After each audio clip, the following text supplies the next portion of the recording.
कि सिर्फ district central में 18 साल से कम उम्र, जो कि शायद पाकिस्तान की नौजवान नस्ल, जो पाकिस्तान के आबादी का 60% है, डिस्ट्रिक्ट सेंट्रल में 50% आबादी को गिना ही नहीं गया। वहां की आबादी कम और वोटर ज्यादा हैं। वहां की आबादी कम और कई गुना ज्यादा वहां से कौमी शनाख्ती कार्ड जारी हुए हैं, जो 18 साल से कम उम्र लोगों को जारी नहीं हुए।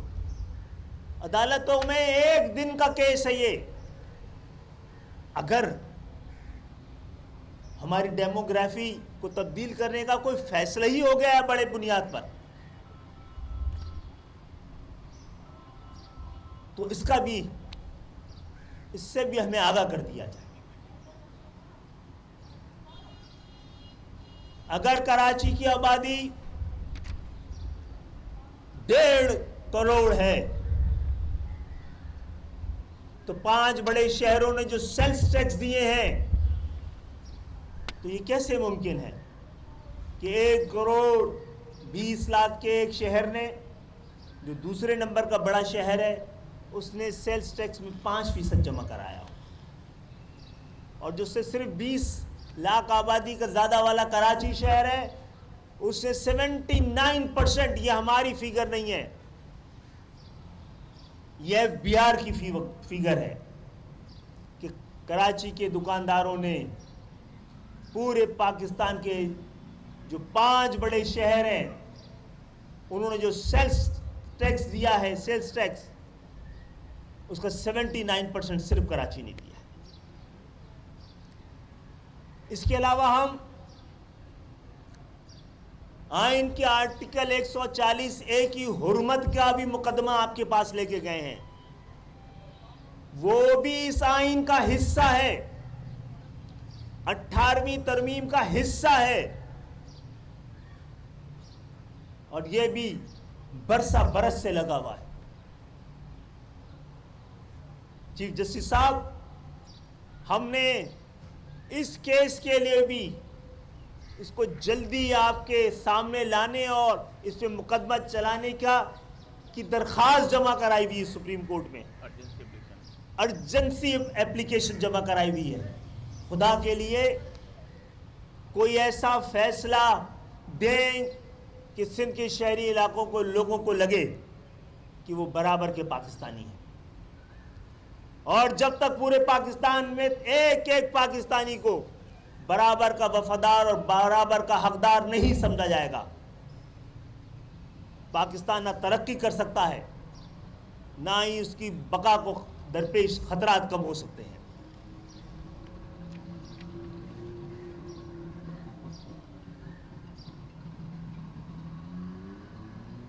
राशन की तकसीम, आज की प्रेस कॉन्फ्रेंस का बुनियादी मकसद तो अदालतों से ये दरख्वास्त भी करनी थी और उनको याद भी दिलाना था कि पाकिस्तान के सबसे मुहिब्बे वतन जो सेक्शन ऑफ पीपल है, जो टैक्स भी दे रहे हैं और हर तरह की ज्यादती भी बर्दाश्त कर रहे हैं, जिन पे रोजगार और तालीम के दरवाजे बहुत अरसे पहले बंद कर दिए गए हैं, जिनके टैक्स से पूरे पाकिस्तान में बच्चों को तालीम भी दी जा रही है, टैक्स से तालीम का बजट भी बन रहा है, और नौकरियों के लिए तनख्वाहें भी हमारे दिए हुए टैक्स से दी जा रही हैं। जब कोरोना का ये वबा खतरा बन के हम सब के सामने खड़े हुए, तो हमने यहीं पर आपको बुलाकर जो कुछ वसाइल हमारे पास अवेलेबल थे, वो हुकूमतों के सामने रख दिए थे। वो शहर जो 70% रेवेन्यू दे रहा है, उसको फेडरल गवर्नमेंट से एक वेंटिलेटर नहीं मिला है।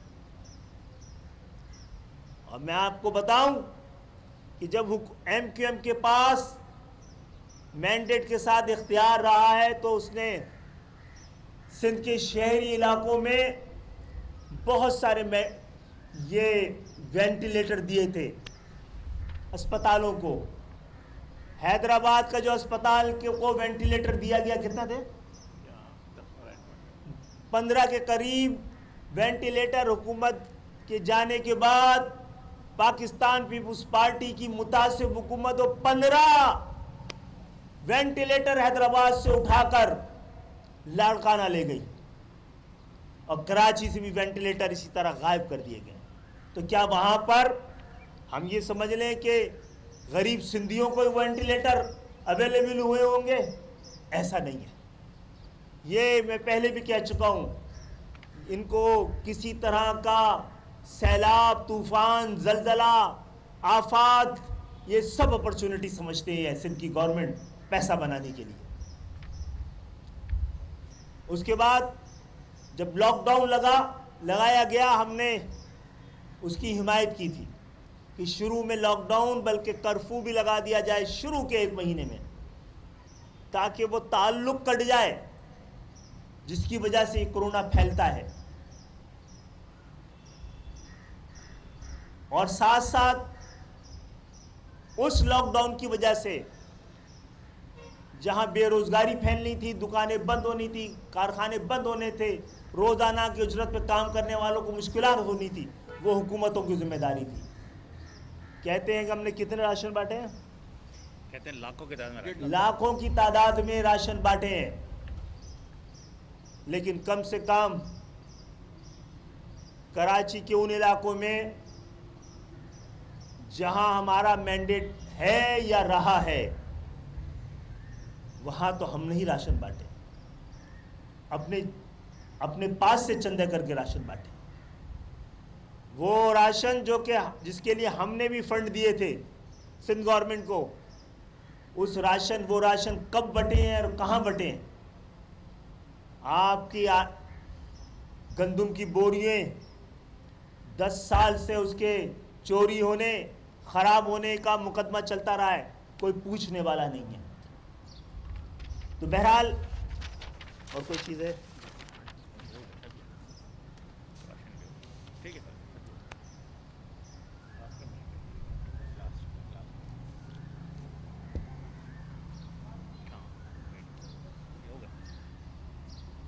ये मैं बता ही चुका हूँ कि अच्छा अब करना क्या है।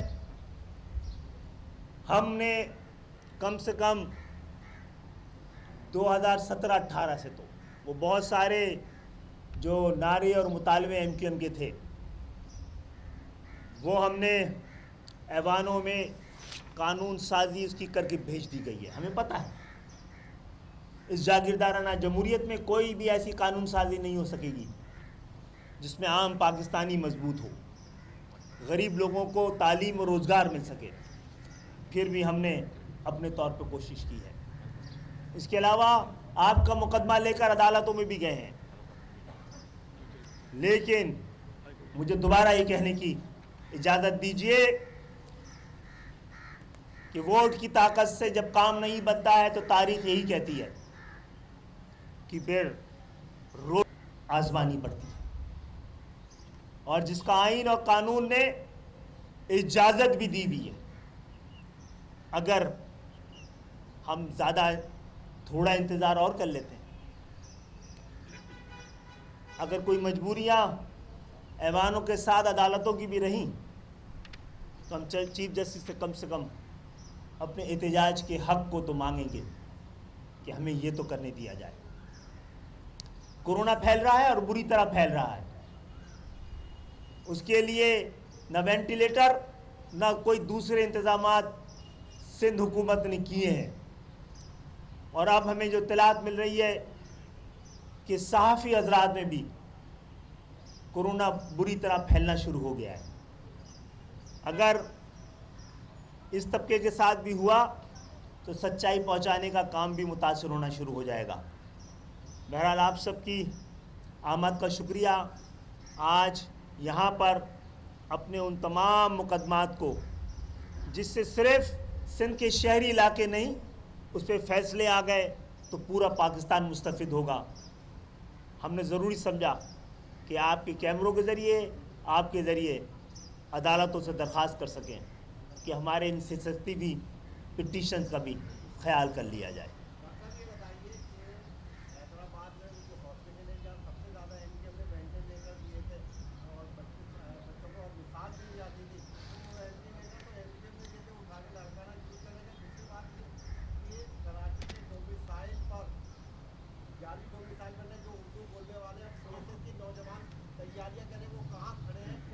बहुत बहुत शुक्रिया। ये भी एक केस है जो दरवाजे खटखटा के हुक्मरानों रियासत को हमने 1 लाख से ज़्यादा नौकरियां जो सिंध के शहरी इलाकों के कोटे पे दी गई हैं, पूरी दुनिया के लिए बड़ी खबर होनी चाहिए।